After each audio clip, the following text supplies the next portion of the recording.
Euro championship হলো ক্রীড়ামোদীদের আকর্ষণের তালিকায় অন্যতম একটি টুর্নামেন্ট। গোটা ইউরোপ মহাদেশে ফুটবল যুদ্ধে কার মাথায় উঠে সেরার শিরোপা, সেদিকে নজর থাকবে পুরো বিশ্বের। আগামী জুন-জুলাইয়ে জার্মানিতে অনুষ্ঠেয় এই আসরকে সামনে রেখে শক্তিশালী দল ঘোষণা করেছেন পর্তুগাল। মঙ্গলবার ২৬ সদস্যের স্কোয়াড ঘোষণা করেন পর্তুগাল কোচ রবার্তো মার্টিনেজ। যে দলের অধিনায়কের ভার দেওয়া হয়েছে তারকা ফুটবলার ক্রিশ্চিয়ানো রোনালদোর উপর। ৩৯ বছর বয়সী এই ফুটবলার সৌদি ক্লাব আল নাসেরের হয়ে দারুণ ছন্দে আছেন। দলে আছেন ৪১ বছর বয়সী ডিফেন্ডার পেপে। কাতার বিশ্বকাপের পর অনেকেই তার শেষ দেখে ফেললেও মার্টিনেজের স্কোয়াডে ঠিকই জায়গা করে নিয়েছেন পোর্তের এই রক্ষণভাগের খেলোয়াড়।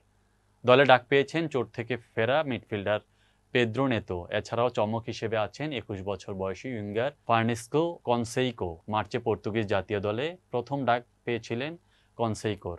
এবার তিনি ইউরোর দলে সুযোগ পেলেন। মার্টিনেজের এই দলে প্রিমিয়ার লিগ থেকে ডাক পেয়েছেন মোট ৯ জন। ম্যানচেস্টার সিটি থেকে আছেন তারকা মিডফিল্ডার বার্নার্ডো সিলভা ও ডিফেন্ডার রুবেন দিয়াস।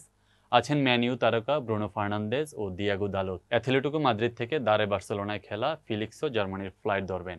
২০১৬ সালের ইউরো চ্যাম্পিয়ন পর্তুগাল এবারের আসরে আগামী ১৮ জুন খেলবে প্রথম ম্যাচ চেক রিপাবলিকের বিপক্ষে।